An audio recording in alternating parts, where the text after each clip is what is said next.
आज आप श्रवण करेंगे संतोषी माता की व्रत कथा। एक बुढ़िया माई थी, उसके 7 बेटे थे। 6 कमाने वाले थे और एक निकम्मा था। बुढ़िया माई 6 बेटों की रसोई बनाती, भोजन कराती और कुछ जूठन बचती वे सातवें को दे देती थी।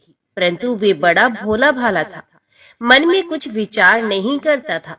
एक दिन वे बहू से बोला, देखो मेरी माँ को मुझ पर कितना प्रेम है। वे बोली, क्यों नहीं, सबका जूठा बचा हुआ जो तुमको खिलाती है। वे बोला, ऐसा हो ही नहीं सकता, मैं जब तक आंखों से ना देख लूं मान नहीं सकता। बहू ने हंसकर कहा, देख लोगे तब तो मानोगे ना। कुछ दिन बाद त्योहार आया। घर में 7 प्रकार के भोजन और चूरमे के लड्डू बनाए गए। कुछ दिन के बाद कोई त्योहार आया। घर में 7 प्रकार के भोजन और चूरमे के लड्डू बने। वे जांचने को सर दुखने का बहाना कर पतला वस्त्र सर पर ओढ़े रसोई घर में ही सो गया। वे कपड़े में से सब कुछ देख रहा था। 6 भाई भोजन करने आए। उसने देखा माँ ने उनके लिए सुंदर आसन बिछाया, नाना प्रकार की रसोई परोसी और आग्रह करके उन्हें जिमाया। वे देखता रहा। 6 भोजन करके उठे, तब माँ ने उनकी जूठी थालियों में से लड्डुओं के टुकड़े उठाकर एक लड्डू बना दिया। जूठन साफ कर बुढ़िया माँ ने उसे पुकारा, बेटा 6 भाई भोजन कर गए हैं, अब तू ही बाकी है, उठ, तू कब खाएगा। वे कहने लगा, माँ मुझे भोजन नहीं करना, मैं अब परदेश ही जा रहा हूँ। माँ ने कहा, कल जाता हो तो आज चला जा। वे बोला, हाँ आज ही जा रहा हूँ। ये कहकर वे घर से निकल गया। चलते समय स्त्री की याद आ गई और वे गौशाला में चला गया, जहाँ उसकी स्त्री कंडे थाप रही थी। वहां जाकर वे अपनी स्त्री से बोला, हम जावे परदेश, आवेंगे कुछ काल, तुम रहियो संतोष से, धर्म अपनो पाल। वे बोली, जाओ पिया आनंद से, हमारो सोच हटाए, राम भरोसे हम रहे, ईश्वर तुम्हें सहाय। 2 निशानी अपनी देख धरू मैं धीर, सुध मत हमारी विसारियो, रखियो मन गंभीर। वे बोला, मेरे पास तो कुछ भी नहीं है, यही एक अंगूठी है, सो ले लो और अपनी कुछ निशानी मुझे दे दो। तो वे बोली, मेरे पास क्या है, ये गोबर भरा हाथ है। ये कहकर उसकी पीठ पर गोबर के हाथ की थाप मार दी। वे चला गया। चलते चलते दूर देश पहुंचा। वहां एक शाहूकार की दुकान थी। वहां जाकर कहने लगा, भाई मुझे नौकरी पर रख लो। शाहूकार को जरूरत थी और वे बोला, रह जा। लड़के ने पूछा, तनख्वाह क्या दोगे? तो शाहूकार ने कहा, काम देखकर दाम मिलेंगे। शाहूकार की नौकरी मिली। वे सुबह 6 बजे से रात के 10 बजे तक नौकरी पर जाने लगा। कुछ दिनों में दुकान का सारा लेन देन, हिसाब किताब, ग्राहकों को माल बेचना, सारा काम करने लगा। शाहूकार के साथ 8 नौकर थे। वे सब चक्कर खाने लगे। ये तो बहुत होशियार बन गया।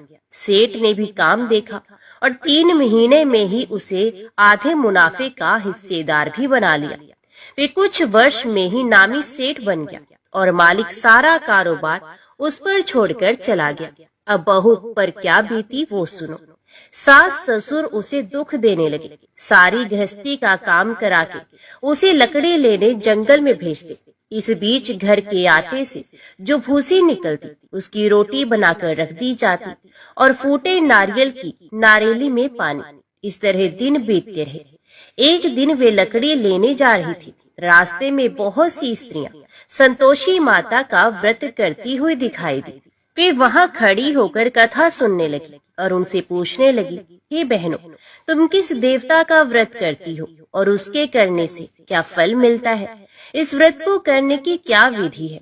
यदि तुम अपने इस व्रत का विधान मुझे समझाकर कहोगी तो मैं तुम्हारा बड़ा एहसान मानूंगी। तब उनमें से एक स्त्री बोली, सुनो, ये संतोषी माता का व्रत है। इसके करने से निर्धनता, दरिद्रता का नाश होता है, लक्ष्मी आती है, मन की चिंताएं दूर होती हैं, घर में सुख होने से मन को प्रसन्नता और शांति मिलती है, निपुति को पुत्र मिलता है, प्रीतम बाहर गया हो तो शीघ्र घर आता है, कंवारी कन्या को मनपसंद वर मिलता है, राजद्वारे में बहुत दिनों से मुकदमा चल रहा हो तो वो खत्म हो जाता है, कलह क्लेश की निवृत्ति हो, सुख शांति हो जाती है, घर में धन जमा हो, पैसा जायदाद का लाभ हो, रोग दूर हो जाए तथा जो कुछ मन में कामना हो सो सब संतोषी माता की कृपा से पूरी हो जाए, इसमें कोई संदेह नहीं। वे पूछने लगी, ये व्रत कैसे किया जाए, ये भी बताओ तो बड़ी कृपा होगी। वे कहने लगी, 1.25 आने का गुड़ चना लेना, इच्छा हो तो 5.25 आने का लेना, या 1.25 रुपए का भी सहूलियत के अनुसार लेवे, बिना परेशानी और श्रद्धा व प्रेम से जितना भी बन पड़े सवाया लेना। प्रत्येक शुक्रवार को निराहार रहकर कथा सुनना, इसके बीच क्रम टूटे नहीं, लगातार नियम का पालन करना। सुनने वाला कोई न मिले तो घी का दीपक जलाकर उसके आगे या जल के पात्र को सामने रखकर कथा कहना, परंतु नियम ना टूटे। जब कार्य सिद्ध ना हो नियम का पालन करना और कार्य सिद्ध हो जाने पर व्रत का उद्यापन करना। 3 मास में माता फल पूरा करती हैं। यदि किसी के ग्रह खोटे भी हों तो भी माता वर्ष भर में कार्य सिद्ध करती हैं। फल सिद्ध होने पर उद्यापन करना चाहिए, बीच में नहीं। उद्यापन में 2.5 सेर आटे का खाजा तथा इसी परिमाण से खीर तथा चने का साग करना, 8 लड़कों को भोजन कराना, जहाँ तक मिले देवर जेठ भाई बंधु के हों, ना मिले तो रिश्तेदारों और पास पड़ोसियों को बुलाना, उन्हें भोजन करा, यथाशक्ति दक्षिणा दे, माता का नियम पूरा करना। उस दिन घर में खटाई ना खाई जाए। ये सुन बुढ़िया की लड़की की बहू चल दी, रास्ते में लकड़ी के बोझ को बेच दिया और उन पैसों से गुड़ चना ले माता के व्रत की तैयारी कर आगे चली गई और सामने मंदिर देखकर पूछने लगी, ये मंदिर किसका है? सब कहने लगे, माता संतोषी का मंदिर है। ये सुनकर माता के मंदिर में जाकर चरणों में लौटने लगी, दीन हो विनती करने लगी, माँ मैं निपट अज्ञानी हूँ, व्रत के कुछ भी नियम नहीं जानती, मैं दुखी हूँ। हे माता, हे जगत जननी, मेरा दुख दूर कर, मैं तेरी शरण में हूँ। माता को दया आई। एक शुक्रवार बीता कि दूसरे को उसके पति का पत्र आ गया और तीसरे शुक्रवार को उसका भेजा हुआ पैसा पहुंचा। ये देख जेठ जेठानी मुंह सिकोड़ने लगे, इतने दिनों में इतना पैसा आया, इसमें क्या बढ़ाई है? लड़के ताने देने लगे, काकी के पास पत्र आने लगे, रुपया आने लगा। अब तो काकी की खातिर बढ़ेगी, अब तो काकी बोलने से भी नहीं बोलेगी। बेचारी सरलता से कहती, भैया कागज आवे रुपया आवे, हम सबके लिए अच्छा है। ऐसा कहकर आंखों में आंसू भरकर संतोषी माता के मंदिर में आकर मातेश्वरी के चरणों में गिरकर रोने लगी। माँ, मैंने तुमसे पैसा कब मांगा है? मुझे पैसे से क्या काम है? मुझे तो अपने सुहाग से काम है, मैं तो अपने स्वामी के दर्शन मांगती हूँ। तब माता ने प्रसन्न होकर कहा, जा बेटी, तेरा स्वामी आएगा।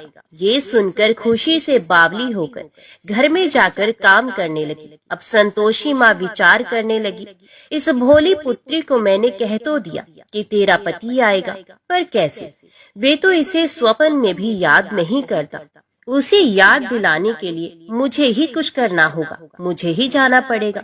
इस तरह माता जी उस बुढ़िया के बेटे के पास जाकर स्वप्न में प्रकट होकर कहने लगी, शाहूकार के बेटे सो रहा है या जागता है?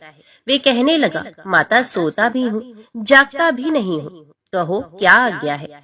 माँ कहने लगी, तेरे घर बार कुछ है कि नहीं? वे बोला, मेरे पास सब कुछ है, माँ बाप है, बहू है, क्या कमी है? तो माँ बोली, भोले पुत्र, तेरी बहू घोर कष्ट उठा रही है, तेरे माँ बाप उसे त्रास दे रहे हैं, वे तेरे लिए तरस रही है, तू उसकी सुध ले। वे बोला, हाँ माता जी, ये तो मालूम है, परंतु जाऊं तो जाऊं कैसे? परदेश की बात है, लेन देन का कोई हिसाब नहीं, कोई जाने का रास्ता नहीं आता, कैसे चला जाऊं? माँ कहने लगी, मेरी बात मान, सवेरे नहा धोकर संतोषी माता का नाम ले, घी का दीपक जला, दंडवत प्रणाम कर दुकान पर जाकर बैठ जा। देखते देखते सारा लेन देन चुक जाएगा, जमा किया गया माल बिक जाएगा, साज होते होते धन का भारी ढेर लग जाएगा। अब सवेरे जल्दी उठकर भाई बंधुओं से सपने की सारी बात कहता है। वे सब उसकी अनसुनी कर दिल लगी उड़ाने लगे। कभी सपने भी सच होते हैं। एक बूढ़ा आदमी बोला, देख भाई, मेरी बात मान। इस प्रकार झूठ साच करने के बदले देवता ने जैसा कहा है वैसा ही करने में तेरा क्या जाता है। अब बूढ़े की बात मानकर वे नहा धोकर संतोषी माता को दंडवत घी का दीपक जला दुकान पर जाकर बैठ जाता है। थोड़ी देर में क्या देखता है कि देने वाले रुपया लाने लगे, लेने वाले हिसाब लेने लगे। कोठे में भरे सामान के खरीदार नकद दाम देकर सौदा करने लगे।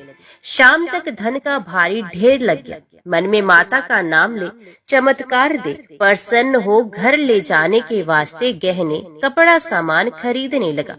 यह काम से निपट तुरंत घर को रवाना हुआ। बहू बेचारी जंगल में लकड़ी लेने जाती है। लौटते वक्त माता जी के मंदिर में विश्राम करती है। वे तो उसके प्रतिदिन रुकने का जो स्थान ठहरा। धूल उड़ती देख वे माता से पूछती है, हे माता, ये धूल कैसे उड़ रही है? माता कहती है, हे पुत्री, तेरा पति आ रहा है। अब तू ऐसा कर, लकड़ियों के 3 बोझ बना ले। एक नदी के किनारे रख और दूसरा मेरे मंदिर पर और तीसरा अपने सर पर रख। तेरे पति को लकड़ियों का गट्ठर देख मोह पैदा होगा। वे यहाँ रुकेगा, नाश्ता पानी खाकर माँ से मिलने जाएगा। तब तू लकड़ियों का बोझ उठाकर जाना और चौक में गट्ठर डालकर जोर से आवाज लगाना, लो सासू जी, लकड़ियों का गट्ठर लो, भूसी की रोटी दो, नारियल के खोपड़े में पानी दो। आज मेहमान कौन आया है? बहुत अच्छा। माता जी से कहकर वे प्रसन्न मन से लकड़ियों के 3 गट्ठर ले आई। एक नदी के किनारे पर, एक माता जी के मंदिर पर रखा। इतने में मुसाफिर आ पहुंचा। सूखी लकड़ी देख उसकी इच्छा उत्पन्न हुई कि हम यहीं पर विश्राम करें और भोजन बनाकर खा पीकर गांव जाएं। इसी तरह रुककर भोजन बना, विश्राम करके गांव को गया। सबसे प्रेम से मिला। उसी समय सर पर लकड़ी का गट्ठर लिए वे उतावली सी आती है।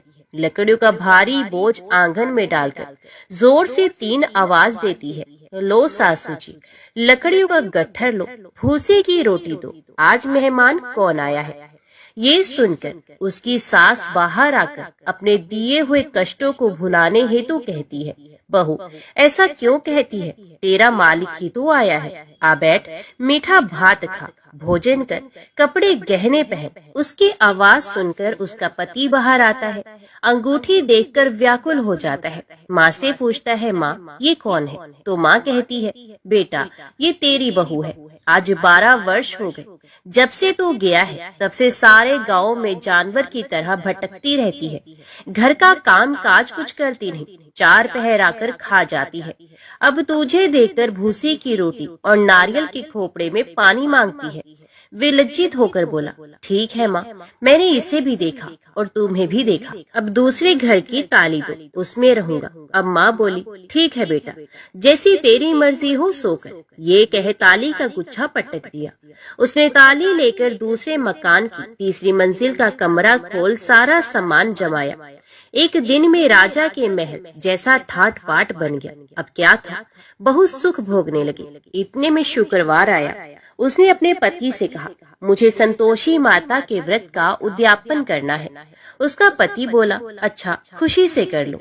वे उद्यापन की तैयारी करने लगी। जेठानी के लड़कों को भोजन के लिए कहने के लिए गई। उन्होंने मंजूर भी किया, परंतु पीछे से जेठानी ने अपने बच्चों को सिखाया, देखो रे, भोजन के समय सब लोग खटाई मांगना, जिससे उसका उद्यापन पूरा ना हो। लड़के जिमने आए, खीर खाना पेट भर खाया, परंतु बाद में खाते ही कहने लगे, हमें खटाई दो, खीर खाना हमको नहीं भाता, देखकर अरुचि होती है। वे कहने लगी, भाई खटाई किसी को नहीं दी जाएगी, ये तो संतोषी माता का प्रसाद है। लड़के उठ खड़े हुए, बोले, पैसा लाओ। भोली बहू कुछ जानती नहीं थी, उन्हें पैसे दे दिए। लड़के उसी समय हट करके इमली खटाई ले खाने गए। ये देखकर बहू पर माताजी ने कोप किया। राजा के दूत उसके पति को पकड़ कर ले गए। जेठ जेठानी मन माने वचन कहने लगे, लूट लूट कर धन इकट्ठा कर लाया है, अब सब मालूम पड़ जाएगा, जब जेल की मार खाएगा। बहू से ये वचन सहन नहीं हुई। रोती हुई माता जी के मंदिर में गई और कहने लगी, हे माता, तुमने क्या किया? हंसाकर भक्तों को रुलाने लगी। तो माता बोली, बेटी, तूने उद्यापन करके मेरा व्रत भंग किया है। इतनी जल्दी सब बातें कैसे भूल गई? वे कहने लगी, माता, भूलती तो नहीं, ना कुछ अपराध किया। मैंने तो भूल से लड़कों को पैसे दे दिए थे। मुझे क्षमा कर दो, मैं फिर तुम्हारा उद्यापन करूंगी। माँ बोली, अब भूल मत करना। वे कहती है, अब भूल नहीं होगी। अब बताओ वे कैसे आएंगे? माँ बोली, जा पुत्री, तेरा पति तुझे रास्ते में आता मिलेगा। वे निकली, राह में पति आता ही मिला। वे पूछती है, तुम कहाँ गए थे? तो वे कहने लगा, इतना धन जो कमाया है उसका टैक्स राजा ने मांगा था, वे भरने गया था। वे प्रसन्न होकर बोली, भला हुआ, अब घर को चलो। घर गए। कुछ दिन बाद फिर शुक्रवार आया। वे बोली, मुझे फिर माता का उद्यापन करना है। पति ने कहा, करो। बहू फिर जेठ के लड़कों को भोजन को कहने लगी। जेठानी ने एक दो बातें सुनाई और सब लड़कों को सिखाने लगी, तुम सब लोग पहले ही खटाई मांगना। लड़के भोजन से पहले कहने लगे, हमें खीर नहीं खानी, हमारा जी बिगड़ता है, कुछ खटाई खाने को दो। वे बोली, खटाई किसी को नहीं मिलेगी, आना हो तो आओ। वे ब्राह्मण के लड़के लाकर भोजन कराने लगे। यथाशक्ति दक्षिणा दी, जगह एक एक फल उन्हें दिया। संतोषी माता प्रसन्न हुई। माता की कृपा होते ही 90वें मास में उसके चंद्रमा के समान सुंदर पुत्र प्राप्त किया। पुत्र को पाकर प्रतिदिन माता जी के मंदिर को जाने लगी। माँ ने सोचा, ये रोज आती है, आज क्यों न इसके घर चलो, इसका आसरा देख लूं। ये विचार कर माता ने भयानक रूप बनाया। गुड़ चने से सना मुख, ऊपर सूंड के समान हो, उस पर मक्खियां भिन भिन कर रही थी। देहली पर पैर रखते ही उसकी सांस चिल्लाई, देखो रे, कोई चुड़ैल डाकिन चली आ रही है, लड़को इसे भगाओ, नहीं तो किसी को खा जाएगी। लड़के भगाने लगे, चिल्लाकर खिड़की बंद करने लगे। बहू रोशनदान में से देख रही थी, प्रसन्नता से पगली बन चिल्लाने लगी, आज मेरी माता जी मेरे घर आई हैं। वे बच्चे को दूध पीने से हटाती है। इतने में सास का क्रोध फट गया। वे बोली, रान, देखकर क्या उतावली हुई है, बच्चे को पटक दिया। इतने में माँ के प्रताप से लड़के ही लड़के नजर आने लगे। वे बोली, माँ, मैं जिसका व्रत करती हूँ ये वही संतोषी माता है। इतना कहकर झट से सारे किवाड़ खोल दिए। सबने माता जी के चरण पकड़ ले और विनती कर कर कहने लगे, हे माता, हम मूर्ख हैं, अज्ञानी हैं, तुम्हारे व्रत की विधि हम नहीं जानते, व्रत भंग कर हमने बड़ा अपराध किया है। हे जगमाता, आप हमारा अपराध क्षमा करें। इस प्रकार माता प्रसन्न हुई। बहू को प्रसन्न हो, जैसा फल दिया वैसा माता सबको दे, जो पड़े उसका मनोरथ पूर्ण हो। तो बोलो संतोषी माता की जय। अभी श्रवण कीजिए वैभव लक्ष्मी व्रत की कथा। एक बड़ा शहर था। इस शहर में लाखों लोग रहते थे। पहले के जमाने के लोग साथ साथ रहा करते थे और एक दूसरे के काम आते थे, पर नए जमाने के लोगों का स्वरूप ही अलग सा है। सब अपने अपने काम में रत रहते हैं, किसी को किसी की परवाह नहीं। घर के सदस्यों को भी एक दूसरे की परवाह नहीं होती है। भजन कीर्तन, भक्ति भाव, दया माया, परोपकार जैसे संस्कार जैसे कम हो गए हैं। शहर में बुराइयां बढ़ गई हैं। शराब, जुआ, रेस, व्यभिचार, चोरी, डकैती आदि बहुत से अपराध शहर में होते हैं। कहावत है कि हजारों निराशा में एक अमर आशा छिपी हुई है। इसी तरह इतनी सारी बुराइयों के बावजूद शहर में कुछ अच्छे लोग भी रहते थे। ऐसे अच्छे लोगों में शीला और उनके पति की गृहस्थी मानी जाती थी। शीला धार्मिक प्रकृति की और संतोषी थी। उसका पति भी विवेकी और सुशील था। शीला और उनका पति ईमानदारी से जीते थे। वे किसी की बुराई नहीं करते थे और प्रभु भजन में अच्छी तरह समय व्यतीत करते थे। उनकी गृहस्थी आदर्श गृहस्थी थी और शहर के लोग उनकी गृहस्थी की सराहना करते थे। शीला की गृहस्थी इसी तरह खुशी खुशी चल रही थी, पर कहा जाता है कि कर्म की गति अटल है। विधाता के लिखे लेख कोई नहीं समझ सकता। इंसान का नसीब पल भर में राजा को रंक बना देता है और रंक को राजा। शीला के पति के अगले जन्म के कर्म भोगने बाकी रह गए होंगे कि वे बुरे लोगों से दोस्ती कर बैठा। ये जल्द से जल्द करोड़पति होने के ख्वाब देखने लगा, इसलिए वे गलत रास्ते पर चल निकला और करोड़पति की बजाय रोडपति बन गया, यानी रास्ते पर भटकते भिखारी जैसे उसकी स्थिति हो गई थी। शहर में शराब, जुआ, रेस, चरस, गांजा आदि बदियां फैली हुई थी। उसमें शीला का पति भी फंस गया। दोस्तों के साथ उसे भी शराब की लत लग गई। जल्द से जल्द पैसे वाला बनने की लालच में दोस्तों के साथ रेस, जुआ भी खेलने लगा। इस तरह बचाई हुई धनराशि, पत्नी के गहने, सब कुछ रेस जुए में गवा दिया था। समय के परिवर्तन के साथ घर में दरिद्रता और भूखमरी फैल गई। सुख से खाने की बजाय 2 वक्त के भोजन के लाले पड़ गए और शीला को पति की गालियां खाने का वक्त आ गया था। शीला सुशील और संस्कारी स्त्री थी। उसको पति के बर्ताव से बहुत दुख हुआ, किंतु वे भगवान पर भरोसा करके बड़ा दिल रखकर दुख सहने लगी। कहा जाता है कि सुख के पीछे दुख और दुख के पीछे सुख आता ही है, इसलिए दुख के बाद सुख आएगा ही। ऐसी श्रद्धा के साथ शीला प्रभु भक्ति में लीन रहने लगी।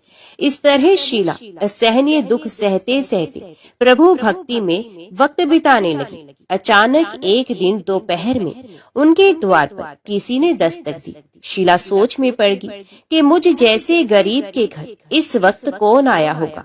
फिर भी द्वार पर आए हो अतिथि का आदर करना चाहिए। ऐसे आर्य धर्म के संस्कार वाली शीला ने खड़े होकर द्वार खोला। देखा तो एक मांझी खड़ी थी। वे बड़ी ही उम्र की लगती थी, किंतु उनके चेहरे पर अलौकिक तेज निखर रहा था। उनकी आंखों में से मानो अमृत बह रहा था। उनका भव्य चेहरा करुणा और प्यार से छलकता था। उनको देखते ही शीला के मन में अपार शांति आ गई। वैसे शीला इस मांझी को पहचानती नहीं थी, फिर भी उनको देखकर शीला के रोम रोम में आनंद आ गया। शीला मांझी को आदर के साथ घर में ले आई। घर में बिठाने के लिए कुछ भी नहीं था, अतः शीला ने सकुचाकर एक फटी हुई चादर पर उनको बिठाया। मांझी ने कहा, क्यों शीला, मुझे पहचाना नहीं? शीला ने सकुचाकर कहा, माँ, आपको देखते ही बहुत खुशी हो रही है, बहुत शांति मिल रही है। ऐसा लगता है कि मैं बहुत दिनों से जिसे ढूंढ रही थी वे आप ही हैं, पर मैं आपको पहचान नहीं सकती। मांझी ने हंसकर कहा, क्यों, भूल गई? हर शुक्रवार को लक्ष्मी जी के मंदिर में भजन कीर्तन होते हैं, तब मैं भी वहाँ आती हूँ। वहाँ हर शुक्रवार को हम मिलते हैं। पति गलत रास्ते पर चला गया। तब से शीला बहुत दुखी हो गई थी और दुख की मारी वे लक्ष्मी जी के मंदिर में भी नहीं जाती थी। बाहर के लोगों के साथ नजर मिलाते भी उसे शर्म आने लगी थी। उसने याददाश्त पर जोर दिया, पर वे मांझी को याद नहीं कर पा रही थी। तभी मांझी ने कहा, तू लक्ष्मी जी के मंदिर में कितने मधुर भजन गाती थी, अभी अभी तू दिखाई नहीं देती थी, इसलिए मुझे हुआ कि तू क्यों नहीं आती है, कहीं बीमार तो नहीं हो गई? ऐसा सोचकर मैं तुझसे मिलने आ गई। मांझी के अति प्रेम भरे शब्दों से शीला का हृदय पिघल गया। उसकी आंखों में आंसू आ गए। मांझी के सामने वे बिलख बिलख कर रोने लगी। ये देखकर मांझी शीला के नजदीक आई और उसकी सिसकती पीठ पर प्यार भरा हाथ फेरकर सांत्वना देने लगी। मांझी ने कहा, बेटी, सुख और दुख तो धूप छांव जैसे होती हैं। धैर्य रखो बेटी, और तुझे परेशानी क्या है? तेरे दुख की बात मुझे सुना, तेरा मन हल्का हो जाएगा और तेरे दुख का कोई उपाय भी मिल जाएगा। मांझी की बात सुनकर शीला के मन को शांति मिली। उसने मांझी से कहा, माँ, मेरी गृहस्थी में भरपूर सुख और खुशियाँ थी। मेरे पति भी सुशील थे। अचानक हमारा भाग्य हमसे रूठ गया। मेरे पति बुरी संगति में फंस गए और बुरी आदतों के शिकार हो गए तथा अपना सब कुछ गवा बैठे हैं तथा हम रास्ते के भिखारी जैसे बन गए हैं। ये सुनकर माझी ने कहा, ऐसा कहा जाता है कि कर्म की गति न्यारी होती है। हर इंसान को अपने कर्म भुगतने ही पड़ती हैं, इसलिए तू चिंता मत कर। अब तू कर्म भुगत चुकी है, अब तुम्हारे सुख के दिन अवश्य आएंगे।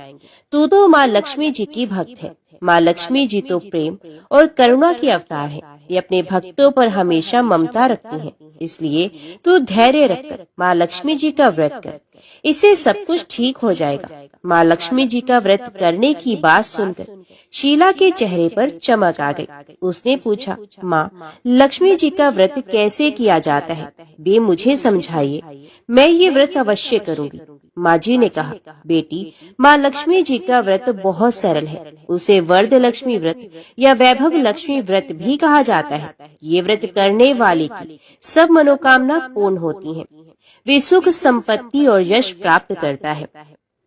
ऐसा कहकर माँ जी वैभव लक्ष्मी व्रत की विधि कहने लगी। बेटी वैभव लक्ष्मी व्रत वैसे तो सीधा सादा व्रत है, किंतु कई लोग ये व्रत गलत तरीके से करते हैं अतः उसका फल नहीं मिलता। कई लोग कहते हैं कि सोने के गहने की हल्दी कुमकुम से पूजा करो, बस व्रत हो गया, पर ऐसा नहीं है। कोई भी व्रत शास्त्रीय विधि से करना चाहिए, तभी उसका फल मिलता है। सच्ची बात ये है कि सोने के गहनों का विधि से पूजन करना चाहिए। व्रत की उद्यापन विधि भी शास्त्रीय विधि से करना चाहिए। ये व्रत शुक्रवार को करना चाहिए। प्रातः काल स्नान करके स्वच्छ कपड़े पहनो और सारा दिन जय माँ लक्ष्मी का रटन करते रहो। किसी की चुगली नहीं करनी चाहिए। शाम को पूर्व दिशा में मुंह करके आसन पर बैठ जाओ। सामने पाटा रखकर उस पर रुमाल रखो। रुमाल पर चावल का छोटा सा ढेर करो। उस ढेर पर पानी से भरा तांबे का कलश रख दो। कलश पर एक कटोरी रखो। उस कटोरी में एक सोने का गहना रखो। सोने का ना हो तो चांदी का भी चलेगा। चांदी का ना हो तो नकद रुपया भी चलेगा। बाद में घी का दीपक जलाकर अगरबत्ती सुलगा कर रखो। माँ लक्ष्मी जी के बहुत स्वरूप है और माँ लक्ष्मी जी को श्रीयंत्र अति प्रिय है। अतः वैभव लक्ष्मी के पूजन विधि करते वक्त सर्वप्रथम श्रीयंत्र और लक्ष्मी जी के विधि स्वरूपों का सच्चे दिल से दर्शन करो। उसके बाद लक्ष्मी स्तवन का पाठ करो। बाद में कटोरी में रखे हुए गहने या रुपए को हल्दी कुमकुम और चावल चढ़ाकर पूजा करो और लाल रंग का फूल चढ़ाओ। शाम को कोई मीठी चीज बनाकर उसका प्रसाद रखो। ना हो सके तो शक्कर या गुड़ भी चल सकता है। फिर आरती करके 11 बार सच्चे हृदय से जय माँ लक्ष्मी बोलो। बाद में 11 या 21 शुक्रवार ये व्रत करने का दृढ़ संकल्प माँ के सामने करो और आपकी जो मनोकामना हो वे पूरी करने को माँ लक्ष्मी जी से विनती करो। फिर माँ का प्रसाद बांट दो और थोड़ा प्रसाद अपने लिए भी रख लो। अगर आप में शक्ति हो तो सारा दिन उपवास करो और सिर्फ प्रसाद खाकर शुक्रवार का व्रत करो। ना शक्ति हो तो एक बार शाम को प्रसाद ग्रहण करते समय खाना खा सकते हैं। अगर थोड़ी शक्ति भी ना हो तो 2 बार भोजन कर सकते हैं। बाद में कटोरी में रखा गहना या रुपया भी ले लो। कलश का पानी तुलसी की क्यारी में डाल दो और चावल पक्षियों को डाल दो। इसी तरह शास्त्रीय विधि से व्रत करने से उसका फल अवश्य मिलता है। इस व्रत के प्रभाव से सब प्रकार की विपत्ति दूर होकर आदमी मालामाल हो जाता है। संतान ना हो तो संतान प्राप्ति होती है। सौभाग्यवती स्त्री का सौभाग्य अखंड रहता है। कुंवारी लड़की को मनभावन पति मिलता है। शीला ये सुनकर आनंदित हो गई। फिर पूछा, माँ आपने वैभव लक्ष्मी व्रत की जो शास्त्रीय विधि बताई है वैसे मैं अवश्य करूंगी, किंतु उसकी उद्यापन विधि किस तरह करनी चाहिए ये भी कृपा करके सुनाइए। माँ जी ने कहा, 11 या 21 जो मन्नत मानी हो उतने शुक्रवार ये वैभव लक्ष्मी व्रत पूरी श्रद्धा और भावना से करना चाहिए। व्रत के आखिरी शुक्रवार को खीर का नैवेद्य रखो। पूजन विधि हर शुक्रवार को करते हैं, वैसे ही करनी चाहिए। पूजन विधि के बाद श्रीफल फोड़ो और कम से कम 7 कुंवारी या सौभाग्यशाली स्त्रियों को कुमकुम का तिलक करके वैभव लक्ष्मी व्रत की एक एक पुस्तक उपहार में देनी चाहिए और सबको खीर का प्रसाद देना चाहिए। फिर धन लक्ष्मी स्वरूप, वैभव लक्ष्मी स्वरूप माँ लक्ष्मी जी की छवि को प्रणाम करें। माँ लक्ष्मी जी का ये स्वरूप वैभव देने वाला है। प्रणाम करके मन ही मन भावुकता से माँ की प्रार्थना करते वक्त कहें कि हे माँ धन लक्ष्मी, हे माँ वैभव लक्ष्मी, मैंने सच्चे हृदय से आपका व्रत पूर्ण किया है, तो हे माँ हमारी मनोकामना पूर्ण कीजिए, हमारा सबका कल्याण कीजिए। जिससे संतान ना हो उसे संतान देना, सौभाग्यशाली स्त्री का सौभाग्य अखंड रखना, कुंवारी लड़की को मनभावन पति देना। आपका ये चमत्कारी वैभव लक्ष्मी व्रत जो भी करे उसकी सब विपत्ति को दूर करना, सबको सुखी करना। हे माँ आपकी महिमा अपरंपार है। माँ जी के पास से वैभव लक्ष्मी व्रत की शास्त्रीय विधि सुनकर शीला भाव विभोर उठी। उसे लगा मानो सुख का रास्ता मिल गया। उसने आंखें बंद करके मन ही मन उसी क्षण संकल्प लिया कि हे वैभव लक्ष्मी माँ, मैं भी माँ जी के कहे अनुसार श्रद्धा पूर्वक शास्त्रीय विधि से वैभव लक्ष्मी व्रत 21 शुक्रवार तक करूंगी और व्रत की शास्त्रीय रीति के अनुसार उद्यापन भी करूंगी। शीला ने संकल्प करके आंखें खोली तो सामने कोई नहीं था। वे विस्मित हो गई कि माँ जी कहाँ चली गई। ये माँ जी कोई दूसरा नहीं, साक्षात लक्ष्मी जी ही थी। शीला लक्ष्मी जी की भक्त थी, इसलिए अपने भक्त को रास्ता दिखाने के लिए माँ लक्ष्मी देवी माँ जी का स्वरूप धारण करके शीला के पास आई थी। दूसरे दिन ही शुक्रवार था। प्रातः काल स्नान करके स्वच्छ कपड़े पहनकर शीला मन ही मन श्रद्धा और पूरे भाव से जय माँ लक्ष्मी का मन ही मन जप करने लगी। सारा दिन किसी की चुगली नहीं की। शाम हो तब हाथ पांव मुंह धोकर शीला पूर्व दिशा में मुंह करके बैठी। घर में पहले तो सोने के बहुत से गहने थे, पर पति ने गलत रास्ते पर चलकर सब गिरवी रख दिए। पर नाक की कील बच गई थी। नाक की कील निकालकर उसे धोकर शीला ने कटोरी में रख दिया। सामने पाटे पर रुमाल रखकर मुट्ठी भर चावल का ढेर कर दिया। उस पर तांबे का कलश पानी भरकर रखा। उसके ऊपर कील वाली कटोरी रखी। फिर विधि पूर्वक वंदन, स्तवन, पूजन वगैरह किया और घर में थोड़ी शक्कर थी, वे प्रसाद में रखकर वैभव लक्ष्मी व्रत किया। ये प्रसाद पहले पति को खिलाया।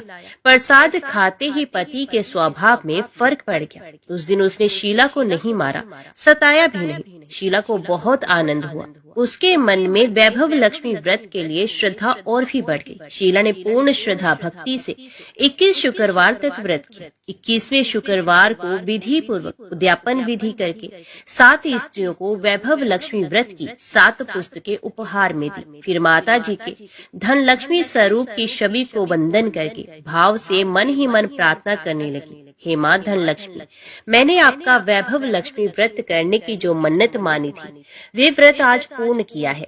हे माँ मेरी हर विपत्ति को दूर करो, हमारा सबका कल्याण करो। जिसे संतान ना हो उसे संतान दो, सौभाग्यवती स्त्री का सौभाग्य अखंड रखना, कुंवारी लड़की को मनभावन पति देना। जो कोई आपका ये चमत्कारी वैभव लक्ष्मी व्रत करे उसकी सब विपत्ति को दूर करना, सबको सुखी रखना। माँ हे माँ आपकी महिमा अपार है।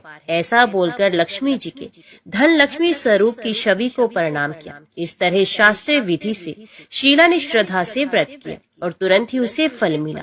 उसका पति सही रास्ते पर चलने लगा और अच्छा आदमी बन गया तथा कड़ी मेहनत से व्यवसाय करने लगा। धीरे धीरे समय परिवर्तित हुआ और उसने शीला के गिरवी रखे हुए गहने भी छुड़ा लिए।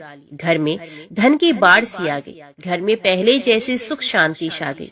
वैभव लक्ष्मी व्रत का प्रभाव देखकर मोहल्ले की दूसरी स्त्रियां भी शास्त्रीय विधि से माता वैभव लक्ष्मी का व्रत करने लगी। हे माँ धन लक्ष्मी, आप जैसे शीला पर प्रसन्न हुई उसी तरह आपका व्रत करने वाले सब पर प्रसन्न होना, सबको सुख शांति देना। जय धन लक्ष्मी माँ, जय वैभव लक्ष्मी माँ। अभी श्रवण करते हैं माता लक्ष्मी की आरती। जय लक्ष्मी माता मैया, जय लक्ष्मी माता, तुमको निश दिन सेवत हर विष्णु विधाता।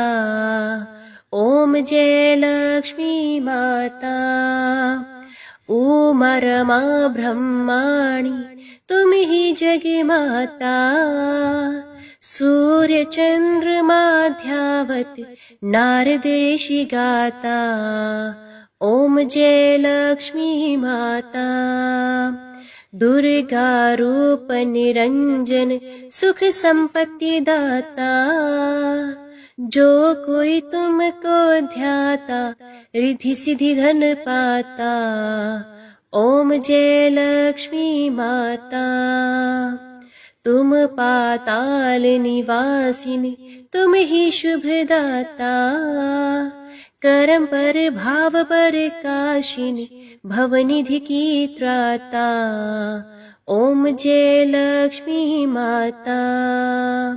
जिस घर तुम रहती माँ सब सद्गुण आता, सब संभव हो जाता मन नहीं घबराता, ओम जय लक्ष्मी माता।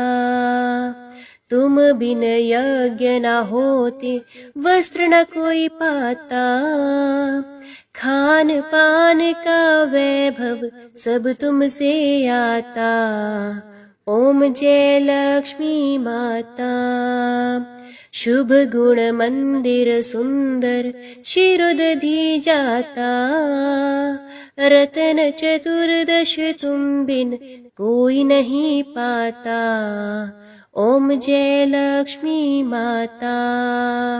महालक्ष्मी जी की आरती जो कोई जन गाता, और आनंद समाता पाप उतर जाता, ओम जय लक्ष्मी माता। ओम जय लक्ष्मी माता, मैया जय लक्ष्मी माता। तुमको निश दिन सेवत हर विष्णु विधाता, ओम जय लक्ष्मी माता। जय माँ भगवती, जय माँ दुर्गा।